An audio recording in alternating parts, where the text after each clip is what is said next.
Deus criou as coisas perfeitas.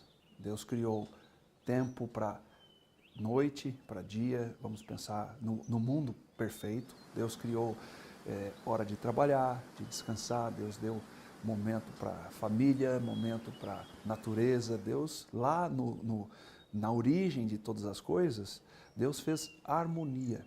De alguma maneira, o pecado, a distorção do estado original perfeito, descompensou, entre tantas coisas, a noção de tempo.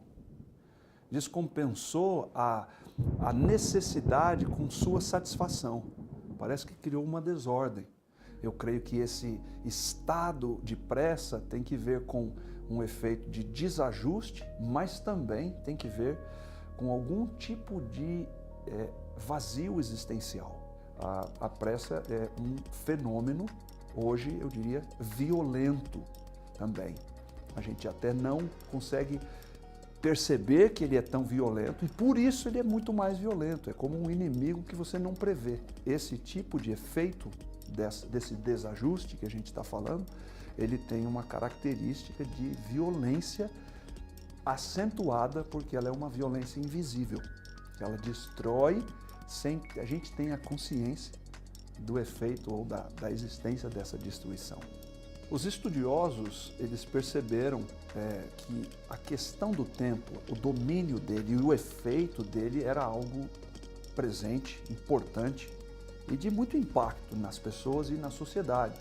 A questão do tempo e do frenesi, da intensidade, ela é diretamente relacionada com algum tipo de predisposição que está sendo potencializada. Veja que eu estou usando predisposição potencializada, ou seja, parece que a gente tem dentro da gente uma dificuldade de lidar com a pausa, com o silêncio, com a reflexão.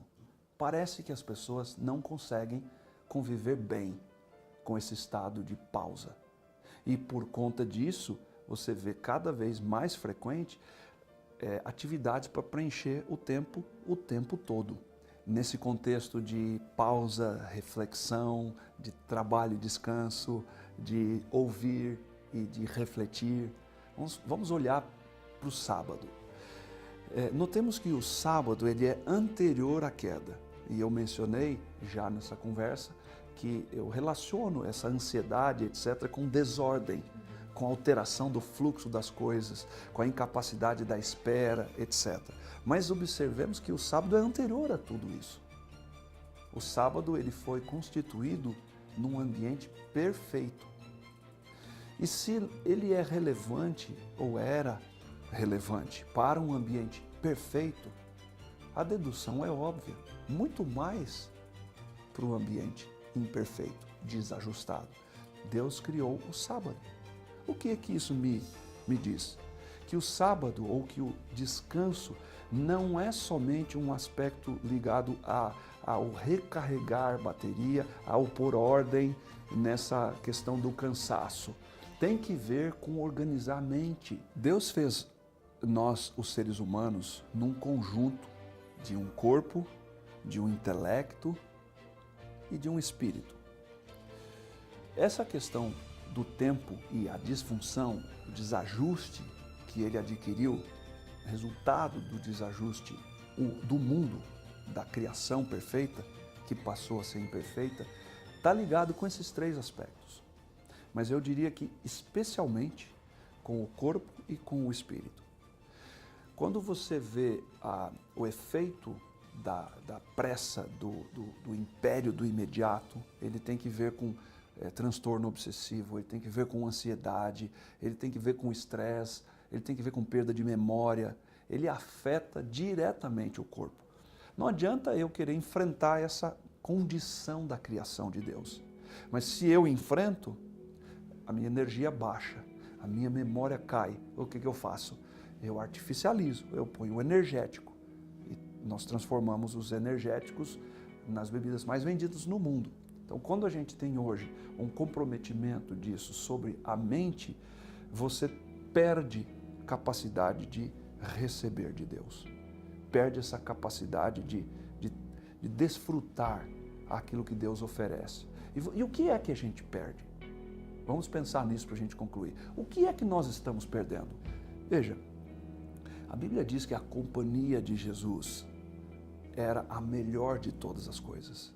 As pessoas que encontravam com Jesus sempre saíam melhores do que chegavam até Ele.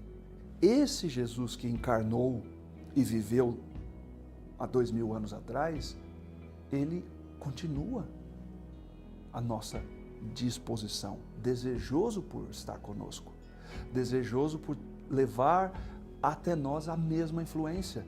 Ele não faz isso fisicamente, nessa natureza de carne, mas ele faz com o Espírito. A Bíblia fala em Eclesiastes do infinito dentro do ser humano, de um vazio dentro da gente. O vazio é para ser vazio, ele não é para ser preenchido.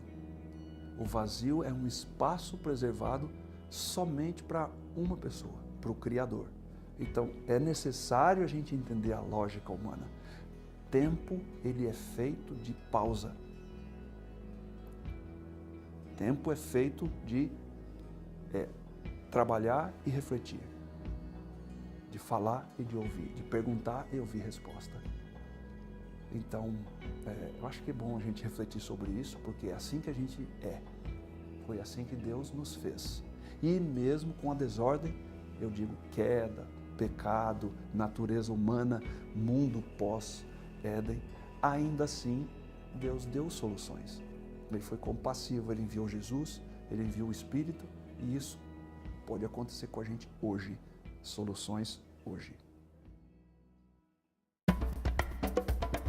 Todos os aldeões correram para a pista de aterragem a cantar e a dançar, quando o piloto missionário Gary Roberts aterrou em Suminka, uma aldeia remota na província indonésia de Papua. Os aldeões demoraram 10 anos a cortar manualmente as árvores, a fim de limpar o terreno para a pista de aterragem nesta aldeia montanhosa. E o avião missionário de Gary foi o primeiro a aterrar.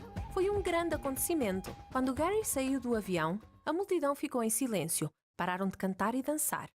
"Este avião é adventista do sétimo dia?" perguntou um homem. Os aldeões tinham visto o logótipo dos 3 anjos na cauda do avião. Gary estava surpreendido. Suminka era uma aldeia que anteriormente era acessível apenas através de uma longa caminhada. Por isso, não esperava que os aldeões tivessem ouvido falar da igreja adventista. Os aldeões disseram-lhe logo que muitos deles estavam a guardar o sábado. A razão, disseram eles, deve-se a um cão adventista do sétimo dia. A história começou alguns anos antes, do outro lado da fronteira, na Papua Nova Guiné, quando um pastor adventista chamado Moses e um pastor leigo chamado Darius tiveram o mesmo sonho na mesma noite. De manhã, um disse: "Ontem à noite tive um sonho." E o outro disse: "Eu também tive, mas não te queria dizer." Ambos tinham visto um anjo no sonho e esse anjo disse: "Vai a Suminka."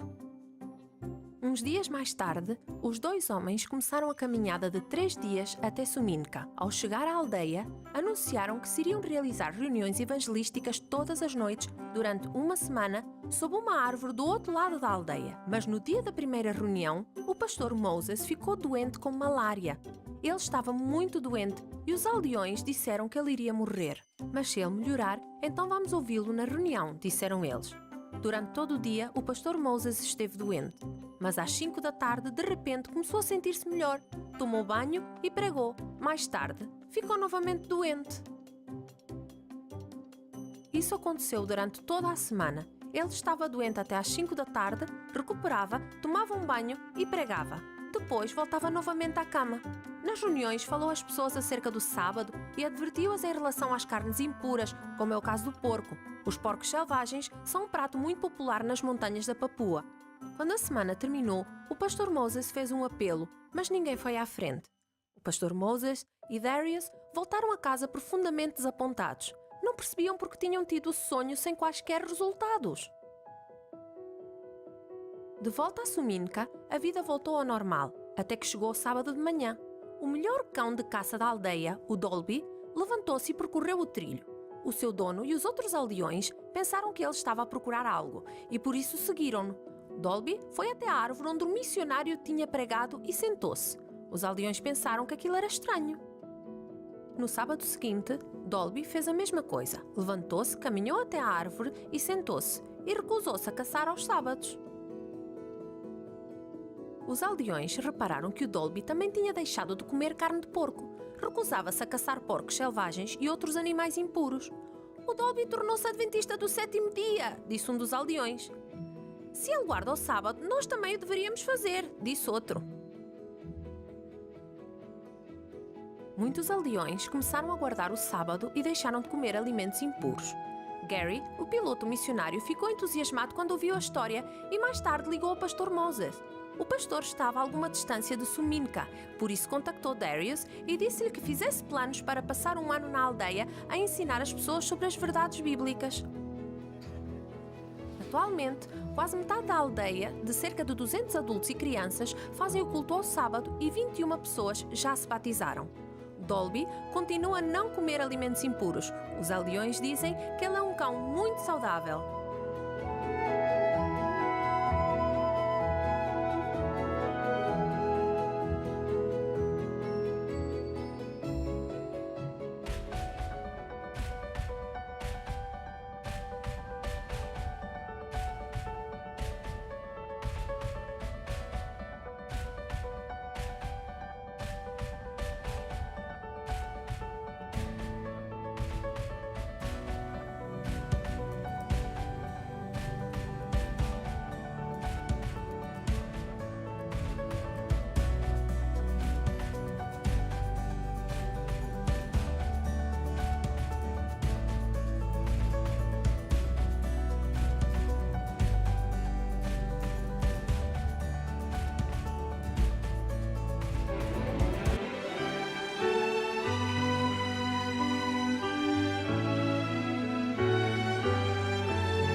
Cada dia posso ver, perceber em seu olhar, as pessoas tão vazias, cheias de pesar, vivem cada vez mais sós, morrem sem amor. Um sorriso esconde a dor, só Jesus o vê. Busquem a Jesus,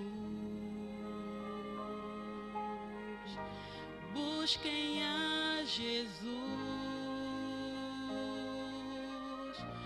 Quando o sonho se desfaz,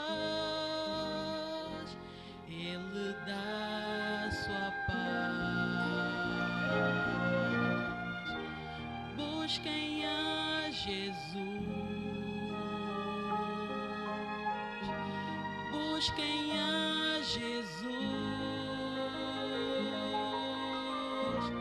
É preciso entender, Cristo dá sua paz.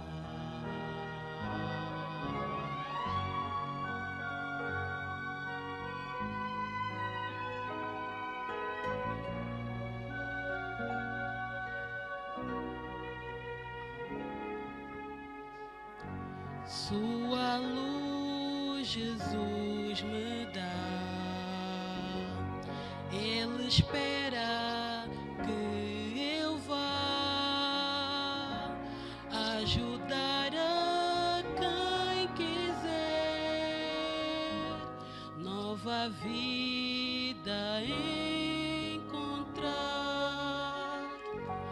e a todo que vier muita paz buscar.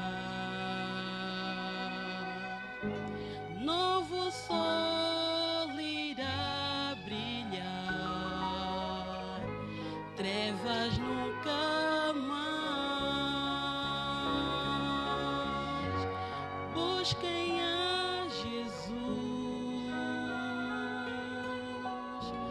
busquem a Jesus. Quando o sonho se desfaz, Ele dá sua paz. Busquem a Jesus, busquem a Jesus. É preciso entender, é preciso aceitar que Cristo traz a paz.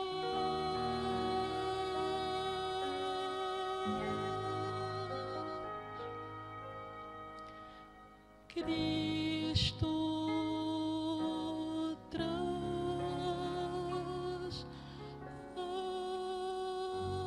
paz.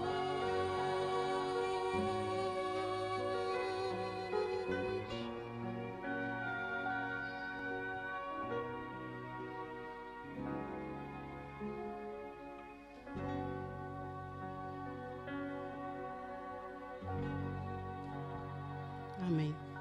Bom dia, minha querida igreja. Que o Senhor vos abençoe a todos. Cumprimento-vos com muita alegria, de uma maneira muito especial, a quem está conosco, as nossas visitas, a quem está conosco pela primeira vez também. Que todos se sintam bem. Como eu costumo dizer, estamos à vontade, estamos na casa do nosso Pai. Queridos irmãos, vamos abrir a nossa Bíblia no Evangelho de São Lucas, no capítulo 17.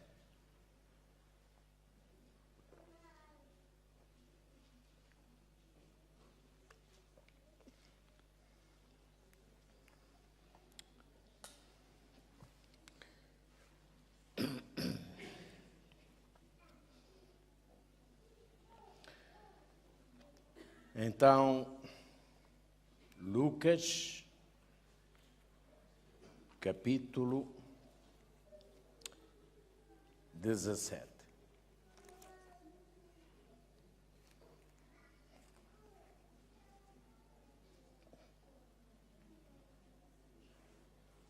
E vamos ler apenas um pequeno versículo. O versículo 32.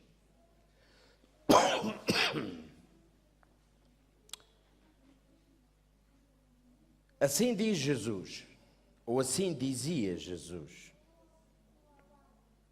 lembrai-vos da mulher de Ló. Ponto final. Jesus falava da sua gloriosa vinda quando foi interrogado pelos fariseus. É interessante que, se lermos o texto, nós vemos que Jesus dirigiu-se apenas com poucas palavras aos fariseus, porque logo de seguida ele voltou-se para onde estavam ali naquele grupo os seus discípulos e então começa a descrever a condição do mundo antes do seu retorno a este planeta. Por isso, esta mensagem é para nós também, em particular. Porquê? Porque nós vivemos exatamente esse tempo. O tempo que antecede a segunda vinda de Jesus a este mundo. E Cristo fala, em primeiro lugar, dos antediluvianos. Refere Noé. Mas Jesus enfatiza o comportamento dos homens naquele tempo antes do dilúvio. Ou seja, fala da sociedade daquele tempo. E Jesus a descreve com estas palavras: porque eles comiam, bebiam, casavam-se e davam-se em casamento. E eis que chegou o dilúvio, sem que eles esperassem. E então foi terrível a destruição. Logo de seguida, Jesus fala também de Sodoma e compara também a sociedade de Sodoma com a sociedade que antecede a segunda vinda de Cristo, ou seja, os nossos dias. E Jesus aí faz uma pausa e diz: lembrai-vos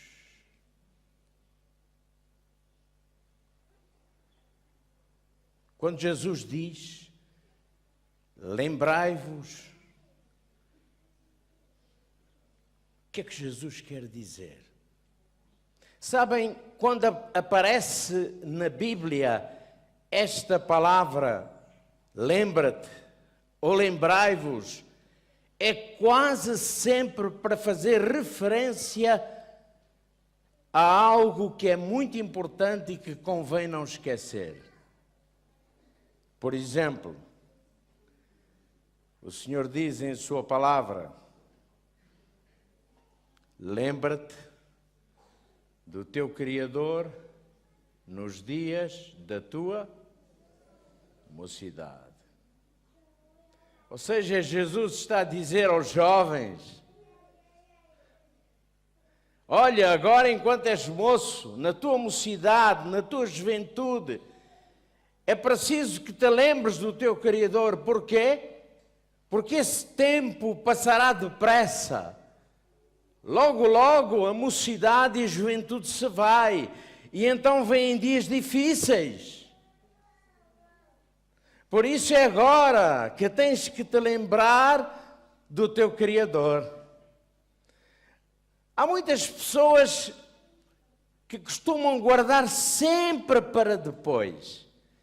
E já ouvimos certamente essa expressão. Bom, eu vou pensar nisso mais tarde. Por agora sou muito novo. Então um dia, quando já for um pouquinho mais velho. Então, se calhar, vou começar a pensar nisso. Uma outra frase que vem juntamente com a palavra lembra-te é aquela que encontramos em Êxodo 20 e que diz: lembra-te do dia de sábado para santificar. Aqui Deus está a falar algo importante e que foi escrito por Deus numa tábua de pedra, a sua lei.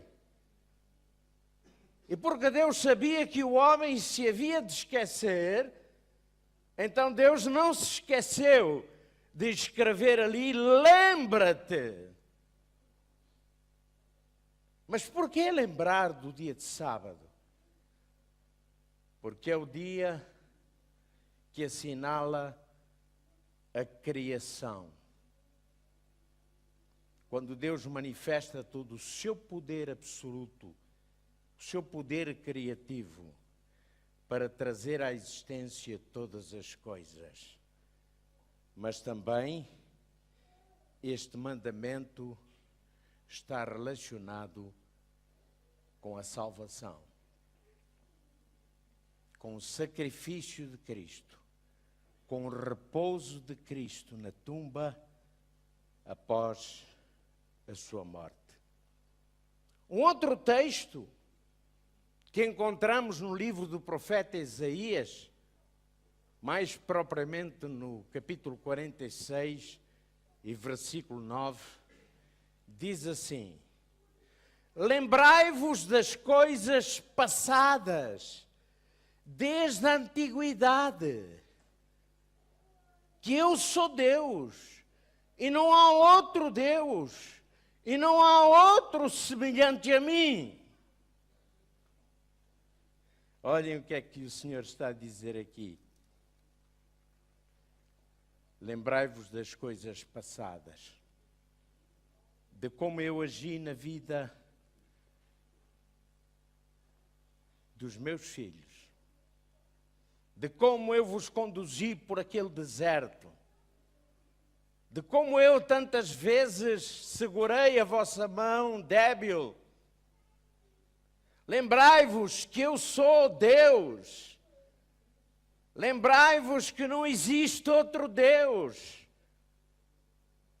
E isto é importante, reconhecermos a grandeza de Deus, sabermos que temos um Deus que está acima de todas as coisas, para que não o troquemos por outros deuses. Sabem, quando Jesus começa aquela frase, lembrai-vos, o que passou pela cabeça dos discípulos? Eles pensam, se calhar, em Abraão. Seria bom que Jesus dissesse: lembrai-vos de Abraão, porque Abraão é realmente um exemplo para a sociedade de todos os tempos, para a igreja de todos os tempos. Ou se calhar eles pensaram em Moisés. Lembrai-vos de Moisés. Ou então lembrai-vos de Isaac. Ou lembrai-vos de Davi. Ou lembrai-vos de Raabe. Ou lembrai-vos de Esther.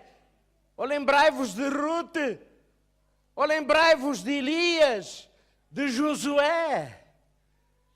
Mas surpresa das surpresas, Jesus não evoca nenhum destes nomes.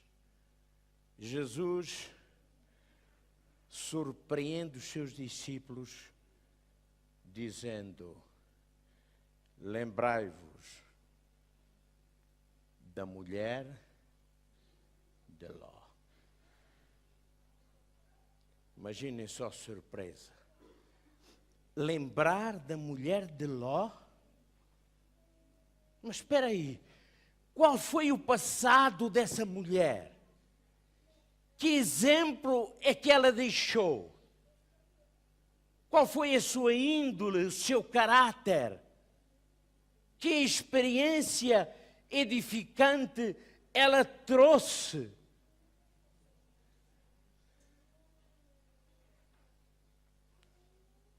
mas que pretendia Jesus pedir quando disse: lembrai-vos da mulher de Ló. Por que razão? Jesus fala aqui da mulher de Ló.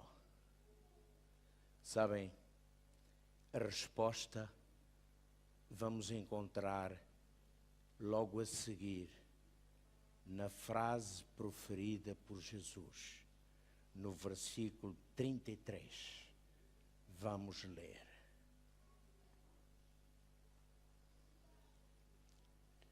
Qualquer que procurar salvar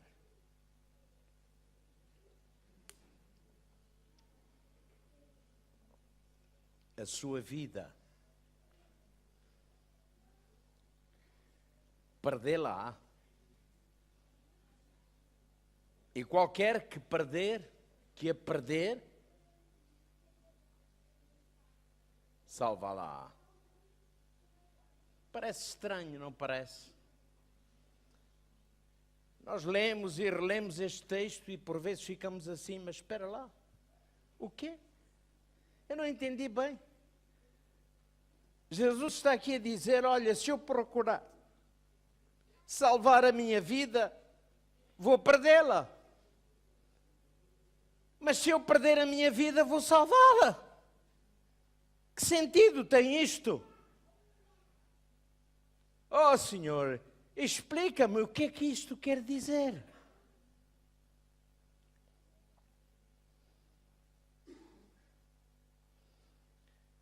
Hoje há muita gente que quer a salvação. Eu ainda não encontrei ninguém que não queira ser salvo. Quantas religiões existem no mundo? Muitas, não é? Quem se atreve a dizer quantas? Mas olhem, em todas essas religiões, todos querem ser salvos.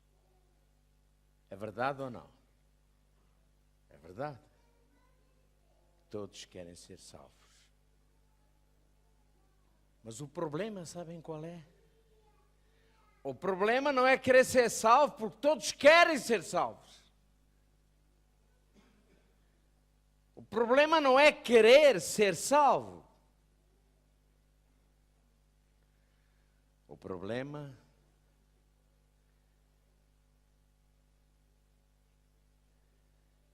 é que nem todos estão dispostos a dar-se a Jesus. E para ser salvo, é preciso dar-se a Jesus. Jesus tornou-se para muitos neste mundo quase como um amuleto que guardamos no peito. Quase como a lâmpada de Aladim, na lenda mentirosa que os homens inventaram. Esfrega-se a lâmpada e aparece o amo. Sim, meu Senhor, estou à tua disposição.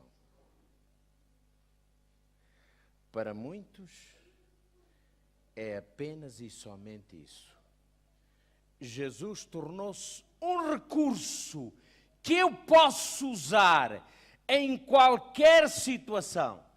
Mas eu quero ser salvo, mas não quero perder a minha independência, entregar-me a Jesus, dar a minha vida a Jesus, entregar o meu coração. Isso é outra coisa. E aqui está realmente a grande diferença. Querem salvar-se, mas não querem comprometer-se com Jesus. E não pode haver salvação sem comprometimento. Se eu não estiver comprometido com Cristo, jamais Cristo me poderá salvar. E não é porque Ele não queira salvar-me, é porque eu não quero comprometer-me.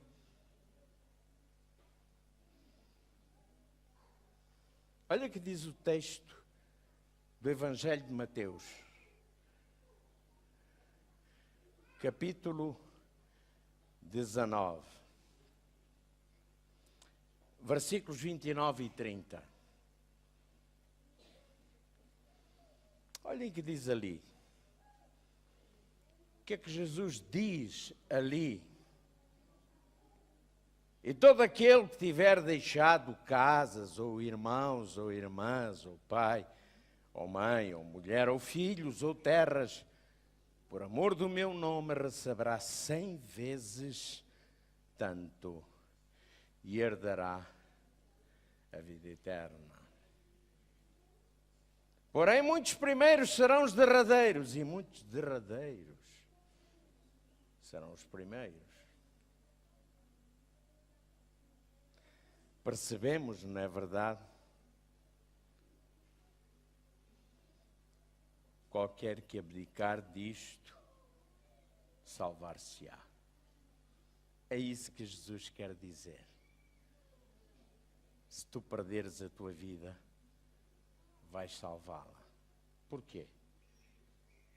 É como se os dissesse: olha, Jorge, a tua vida centraliza-se nas coisas deste mundo. Aquilo que enche o teu coração são as coisas deste mundo, os prazeres, os negócios, os bens, a vida, etc. Mas para te salvar, tens que deixar isso e seguir-me e estás disposto a fazer um compromisso comigo. É como aquele célebre encontro que Jesus teve com aquele jovem, que é conhecido na Bíblia não pelo seu nome, mas pelo jovem rico, um mancebo de qualidade. Foi isso que Jesus lhe disse.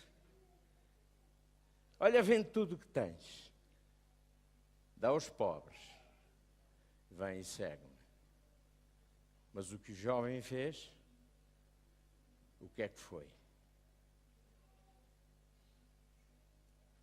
Ficou triste.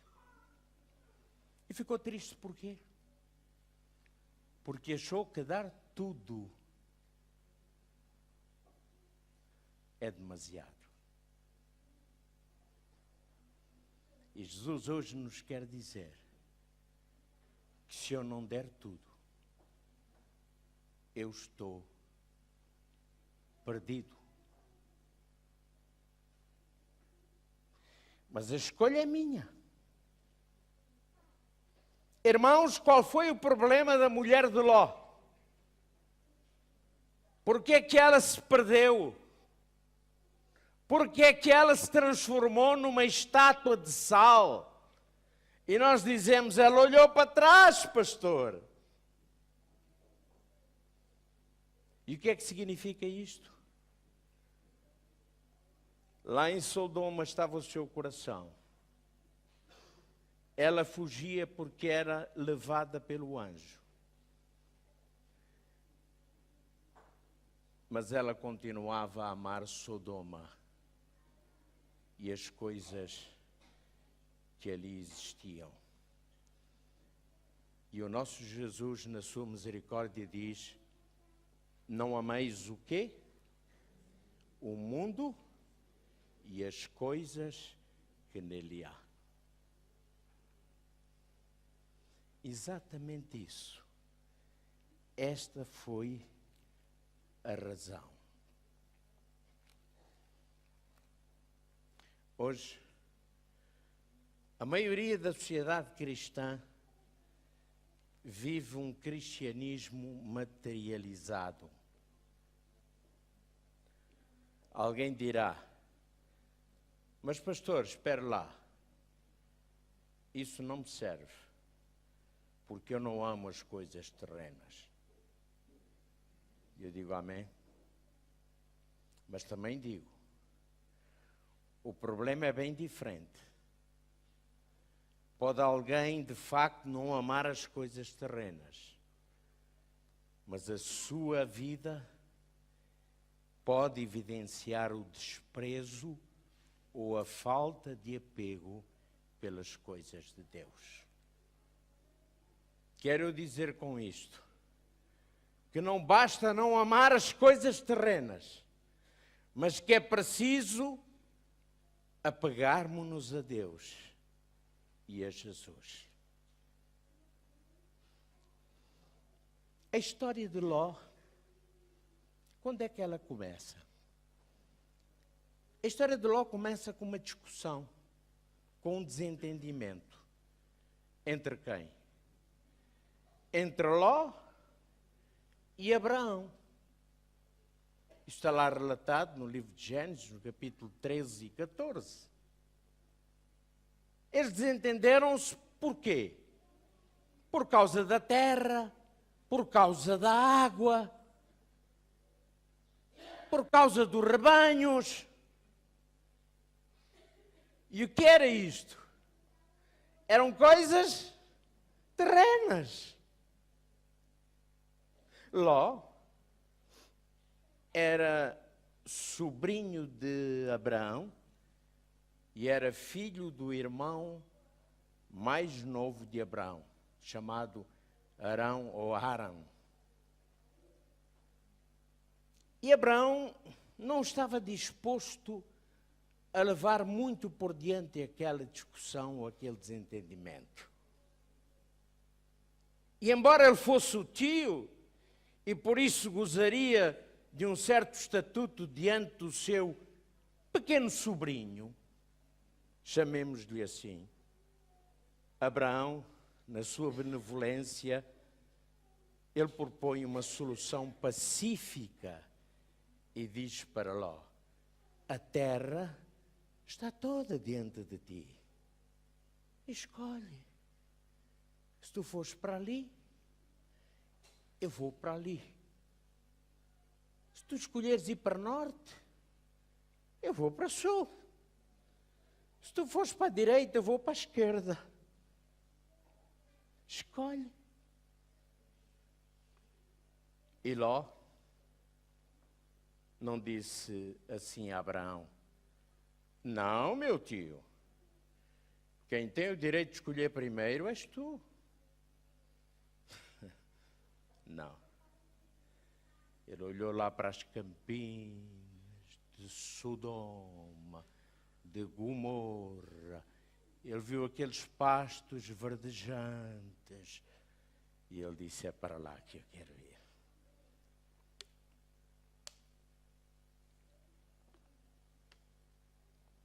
E Ló partiu.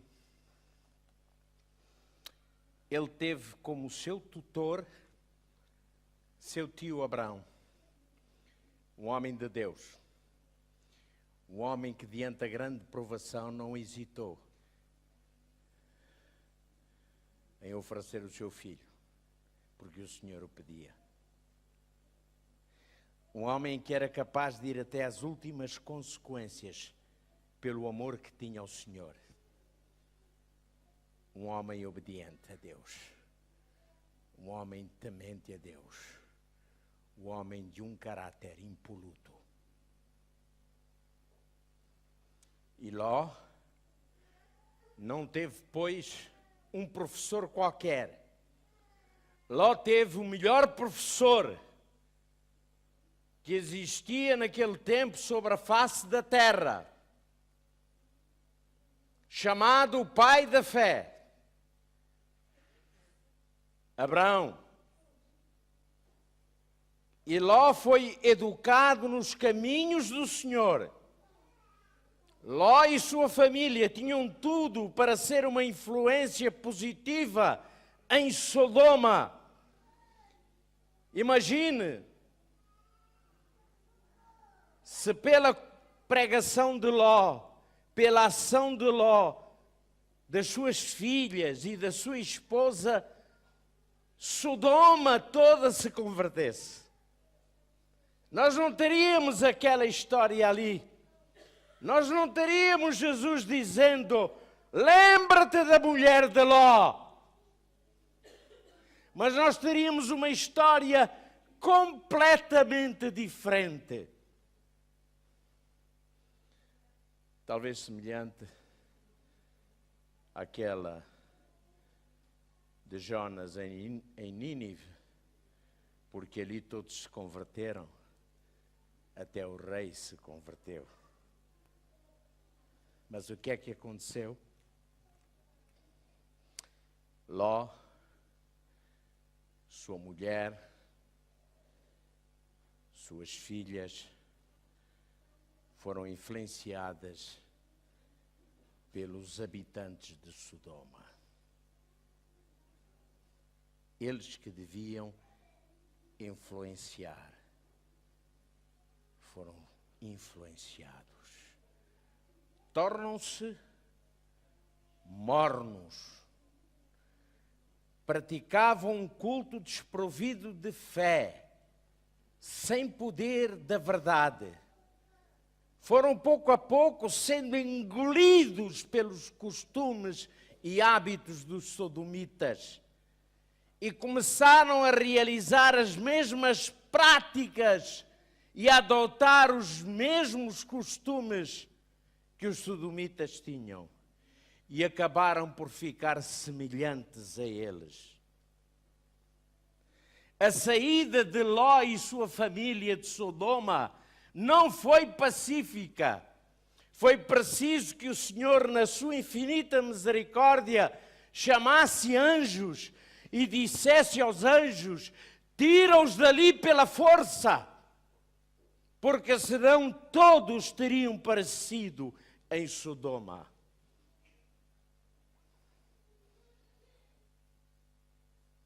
Deus olhou para Sodoma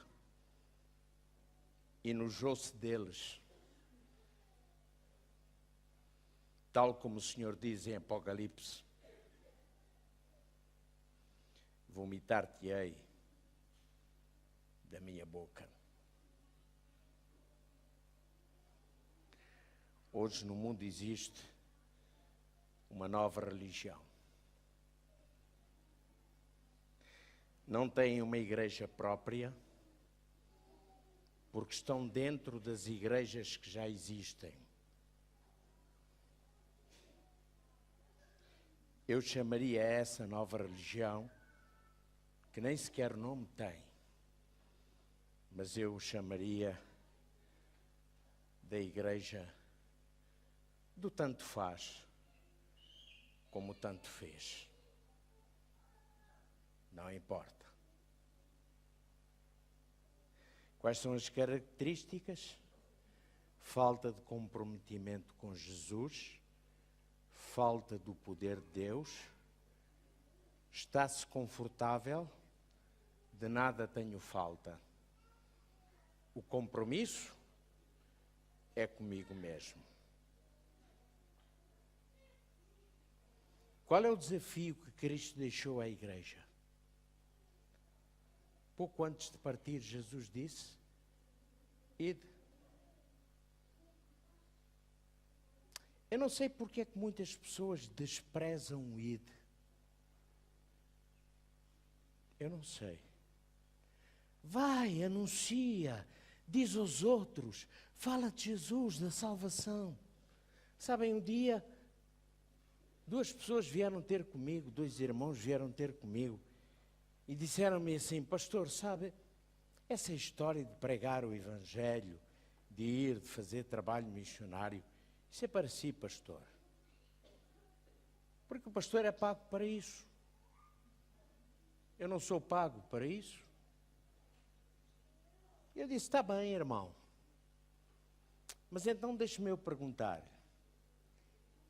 O irmão está na igreja há quantos anos? Oh, pastor, há mais de 30 anos. E quem é que lhe levou a mensagem da salvação? Foi um pastor? Ele disse: por acaso não. Foi um outro irmão que me levou a mensagem da salvação. E eu perguntei-lhe: então, irmão, por que é que o irmão não faz o mesmo? Faça o mesmo que esse irmão lhe fez, que esse irmão com zelo, com dedicação, fez, lhe levou a mensagem de Jesus, não espere que o seu pastor o vá fazer, faça-o você, porque essa é a sua obrigação, o seu dever. A obrigação de levar o Evangelho a todo o mundo não é só dos pastores, porque senão não conseguiríamos, nem daqui a não sei quantas centenas de anos. Quando Jesus disse ide, Ele está a dizer a todos. A todos. Sabem, o outro irmão dizia-me assim: pastor, eu por acaso não recebi a mensagem de nenhum irmão. Olha, eu nasci num lar adventista. Conheci a igreja desde bebê. Participei na escola sabatina infantil. Quanto jovem participei nas atividades. Cresci, fui sempre à igreja. E assim se deu a minha conversão. E eu disse-lhe: amigo, quem é que lhe ensinou as coisas de Deus? Foi meu pai e minha mãe. E quem é seu pai e sua mãe? São pastores? Não. Então, irmão, ensina os outros.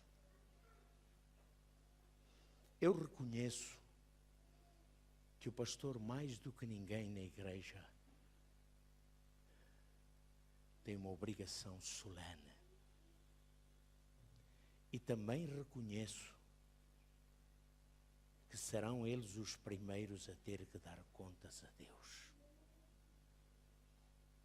E também reconheço que nem sempre os pastores fazem exatamente aquilo que deviam fazer. Mas neste projeto de Cristo, quer sejamos todos membros ou pastores, não importa, estamos todos envolvidos.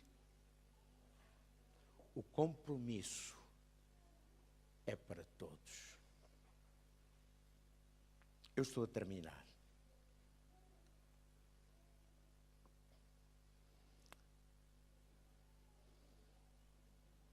Se não estivermos comprometidos com Cristo, a nossa boca estará fechada. Não se abrirá nunca para anunciar aos outros a salvação. Pequenos grupos, não vale de nada. Campanha do livro missionário, para quê? Trabalho missionário, de nada vale. Sabem, irmãos, nós vivemos no tempo do sem tempo.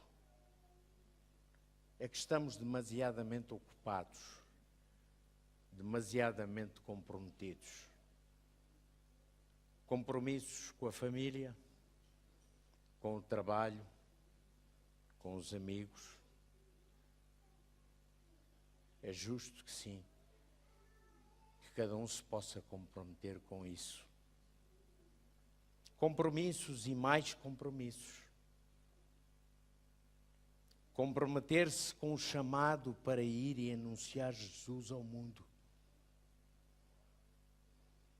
Por vezes, não há tempo para isso. Eu tenho ouvido, por vezes, alguém dizer, e com razão, que a igreja precisa de mudar. Mas eu posso dizer, com toda a franqueza, que a igreja só mudará quando eu mudar. Repare, Jesus, depois de falar aos discípulos, dos acontecimentos que antecediam a sua segunda vinda, não foi por acaso que ele disse: lembrai-vos da mulher de Ló.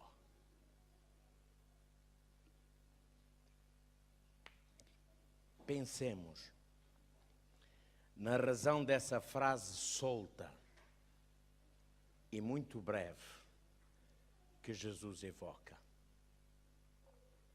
E então, ao finalizar, eu convido-vos, meus queridos e amados irmãos, a abrirem as vossas Bíblias no capítulo 3 do livro de Apocalipse.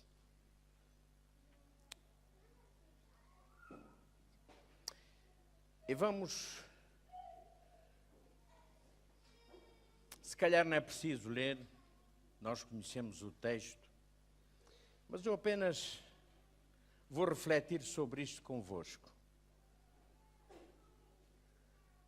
Sabem que até o versículo 18, ou seja, na primeira parte,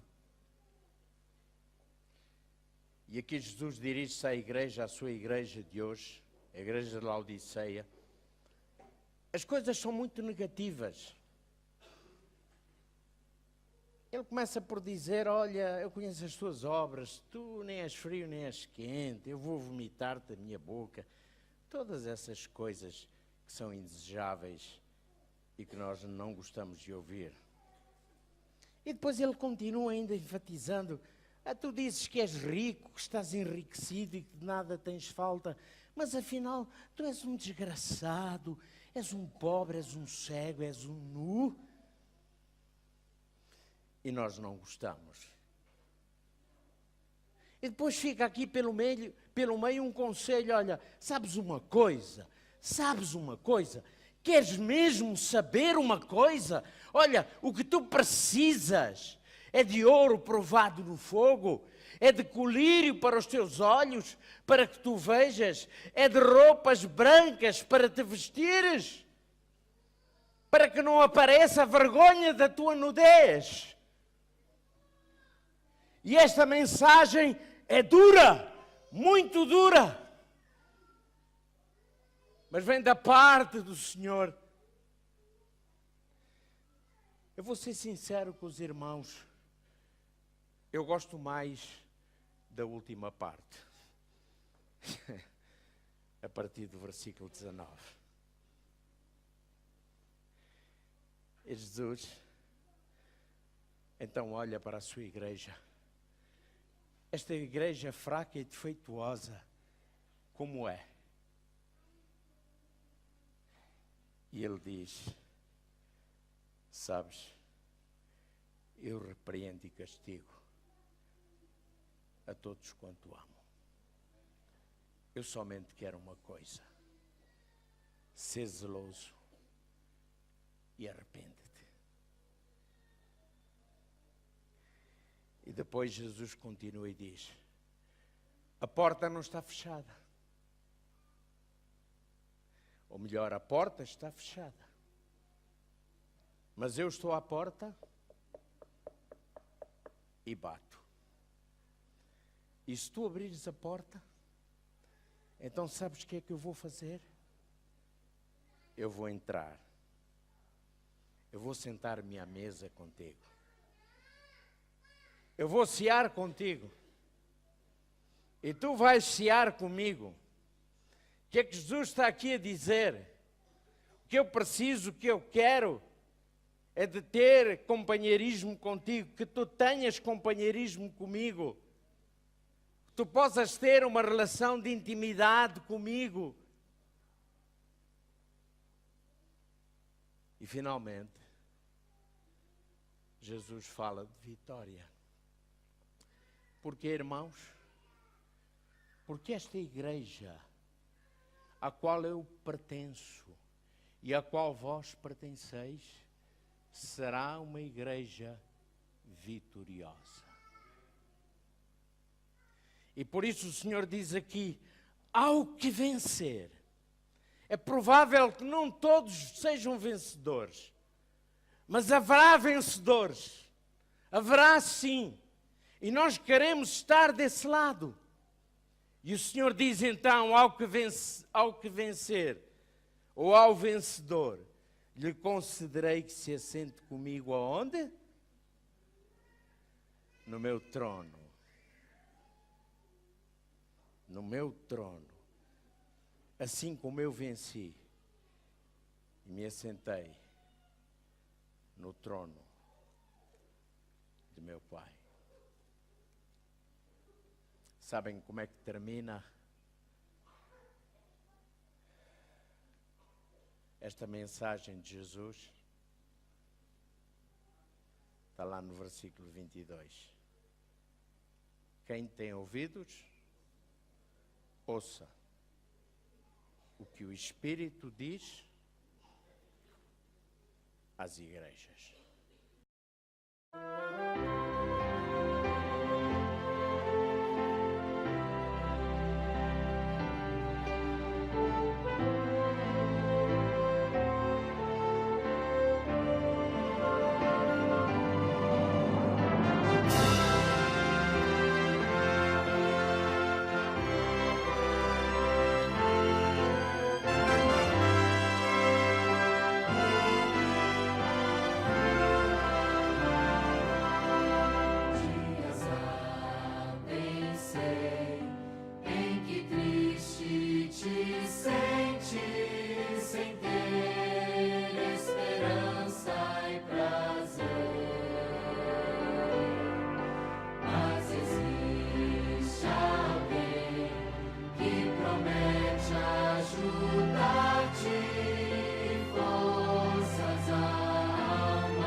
Desistir.